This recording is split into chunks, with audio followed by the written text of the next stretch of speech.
दिखाऊंगी कि मैंने क्या डिसाइड किया है, कैसे क्या डिवाइड किया है चीज़ें। प्लस मेरा अगर ऐसे ही 2-3 एग्ज़ाम्स लेके चल रहे हो तो उसको कैसे संभाल के कर सकते हो।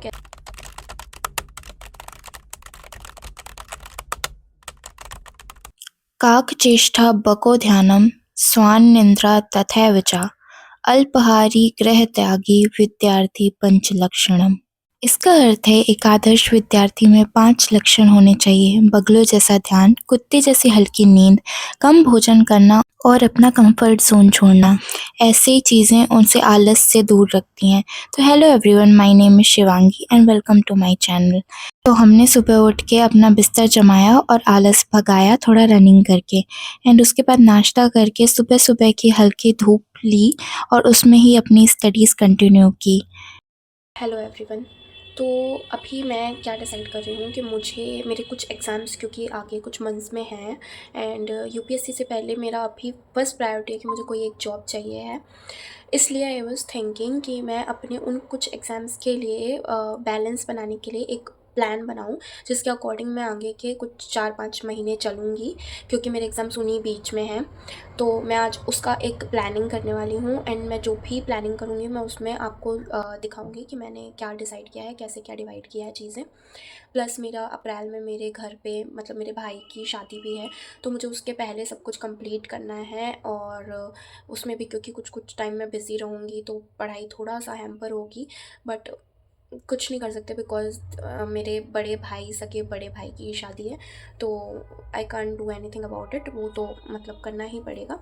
और तो ठीक है, मैं अभी अपने एग्ज़ाम्स की प्लानिंग करती हूँ कि मुझे कैसे क्या कंप्लीट करना है, किस तरह से, एंड उसके बाद मैं बना के आप लोग को दिखाती हूँ कि आप लोग भी अगर ऐसे ही 2-3 एग्ज़ाम्स लेके चल रहे हो तो उसको कैसे संभाल के कर सकते हो, कैसे उनको बैलेंस कर सकते हो। तो उससे आप लोग को समझ में आ जाएगा कि कैसे आप अपना टाइम डिवाइड करके उन चीज़ों को बैलेंस कर सकते हो। तो मिलते हैं ये बनाने के बाद। ओके गाइस, तो सॉरी फॉर दिस मैस। ये सब कैलकुलेशन ये मेरी उस चीज़ की है कि मैं प्लानिंग कर रही थी कि मुझे कितने दिन में क्या पढ़ना है, तो ये सब उसकी कैलकुलेशन है, इसको हटा देते हैं।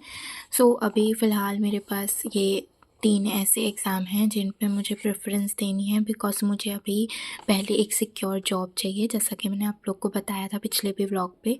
And sorry for my voice, मेरी तबीयत थोड़ा ठीक नहीं काफ़ी दिनों से, बट स्टिल पढ़ना तो है ही, तो गले के लिए सॉरी। एंड या तो 1 मार्च को मेरा एमपी सेट का एग्ज़ाम है, जो मेरा पोस्टपोन हुआ है, जो 11 जैन को था। तो अभी मेरे पास 2 महीने का टाइम मुझे और मिल गया है। वैसे तो मेरी प्रिपरेशन पहले भी इतनी कुछ खास नहीं थी, तो अब इस 2 महीने को मुझे पूरा यूटिलाइज़ करना है। एंड देन उसके बाद मेरा 26 अप्रैल को एमपीपीएससी का एग्ज़ाम है, जिसके लिए मेरे पास 4 मंथ्स हैं। और अभी तक इसमें नेगेटिव मार्किंग नहीं थी, बट अब इसमें नेगेटिव मार्किंग ऐड कर दी गई है। तो हाँ, मुझे इसके लिए भी थोड़ा बहुत अच्छे से प्रिपरेशन करना पड़ेगा। वर्ग 1 की अभी तो कैलेंडर में नहीं है ये, बट आएगी। तो इसमें भी मेरा जियो ऐसा सब्जेक्ट है, एंड इन तीनों में ही मेरा जियो जो सब्जेक्ट है उसमें मुझे अच्छे से ध्यान देना है। तो या तो ऐसा रहेगा मेरा। तो इसमें मैंने देखा था कि मेरे पास कितना कैसा टाइम है, तो मुझे अभी एमपी सेट और एमपीपीएससी को अच्छे से लेके चलना है। वर्ग 1 में मेरा ज्योग्राफी ही है, तो मैं उसको लेके चलूँगी। एंड वर्ग 1 में जो पेपर 1 का सिलेबस है वो हमारा सी सेट से काफ़ी मैच करता है। एंड उसमें कुछ और चीज़ें भी एक्स्ट्रा है, teaching aptitude and child development वगैरह, तो वो मैं बाद में पढ़ लूँगी। लेकिन मैथ्स रीजनिंग वगैरह इसमें भी है, तो मैं सी सेट का प्रिपेयर करूँगी। तो मेरा वो एमपी सेट का पेपर 1 का भी हो जाएगा, वर्ग 1 का पेपर 1 का भी हो जाएगा, एंड एमपीपीएससी का सी सेट का भी हो जाएगा। तो इस तरीके से मैं अपना प्लान बना रही हूँ कि कौन से सब्जेक्ट मेरे किस एग्ज़ाम में ज्वाइन हो रहे हैं, कंबाइन कर रहे हैं। एंड उस हिसाब से मैं अपना टाइम टेबल डिवाइड किया है मैंने कि मुझे कितना कैसे पढ़ना है। सब्जेक्ट वाइज डिसाइड किया है मैंने, एग्ज़ाम वाइज नहीं डिसाइड किया है। जो सब्जेक्ट कॉमन है उन पे मैं उस तरीके से टाइम दूंगी। तो या अभी तो मेरा यही प्लान है। एंड यूपीएससी के लिए मैं शायद दूँ टाइम, शायद नहीं, मैं इसके बारे में बाद में बात करूँगी और सोचूंगी। तो बस अभी के लिए मेरा ये प्लान है। एंड अगर मैं इसमें कुछ अपडेट करती हूँ या चेंजेस करती हूँ तो मैं ज़रूर बताऊँगी। मेरे पास टाइम बहुत कम है, तो मुझे अगर 10 यूनिट्स हैं तो मुझे 1 यूनिट कंप्लीट करने के लिए 2 से 2.5 दिन ही है मेरे पास कंप्लीट करने के लिए एमपी सेट में, एंड एमपीपीएससी में भी मेरे पास ऐसे ही कुछ है, क्योंकि उसके बाद मुझे रिवीजन करना है, टेस्ट देने हैं, सब कुछ करना है, तो वो सब बैलेंस करने के लिए टाइम बहुत कम है। तो उस हिसाब से, और उस पे भी मुझे हाफ डिवाइड करना है टू एवरीथिंग, तो इसलिए मैंने एमपीपीएससी या एमपी सेट ऐसा छोड़ के, मतलब, और मैंने सब्जेक्ट वाइज प्रेफरेंस दी है कि जिनमें जो कॉमन सब्जेक्ट्स हैं उनको मैं उस तरीके से लेके चलूँगी, कॉमन सिलेबस है, कॉमन सब्जेक्ट्स हैं, उनको उस तरीके से लेके चलूँगी। जैसे मैंने बताया भी, सी सेट काफ़ी सारे में पेपर 1 में भी है, ज्योग्राफी मेरा कॉमन सब्जेक्ट है, एंड जितने भी कॉमन सब्जेक्ट्स हैं उनको उस तरीके से लेके चलेंगे। ऐसे हम बैलेंस करने की कोशिश करेंगे।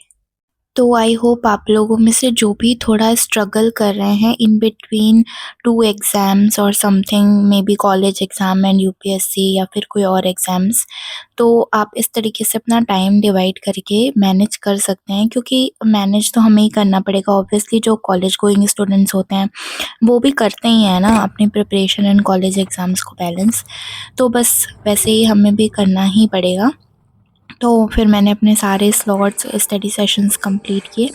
फिर ये शाम को मैंने नूडल्स थोड़े से बना लिए थे, क्योंकि मेरा काफ़ी दिन से मन कर रहा था, तो बस मैंने ये किया, एंड देन फिर मैं फिर से पढ़ने बैठ गई थी। गाइस, हम अपने इस जर्नी में बहुत कुछ पीछे छोड़ देते हैं, फ्रेंड्स, अपना एन्जॉयमेंट टाइम, कहीं घूमना, बाहर जाना, हम बिल्कुल पैक हो जाते हैं एंड सेम रूटीन फॉलो करते-करते कभी-कभी बहुत ज़्यादा फटीग सा फ़ील होता है, नहीं अच्छा लगता है। मेरे साथ भी हो रहा है इस समय काफ़ी टाइम से कि I am not feeling good in like studying, because एकदम मोनोटोनस सा हो गया है, बट अ, कुछ भी नहीं कर सकते हैं। इवन फ्रेंड्स भी इतने दूर हो गए हैं, क्योंकि उनसे बातें नहीं हुई है काफ़ी टाइम से, कि अब तो बहुत मुश्किल ही लगता है किसी से भी बात करना एंड कॉल करना। बट कनेक्ट रहिए सबसे, अपने लव्ड वन से, एंड पढ़ाई कीजिए अच्छे से। आई होप आप लोग को ये व्लॉग अच्छा लगा होगा। अगर अच्छा लगा हो तो please like and subscribe my channel. See you soon in next video. Bye bye.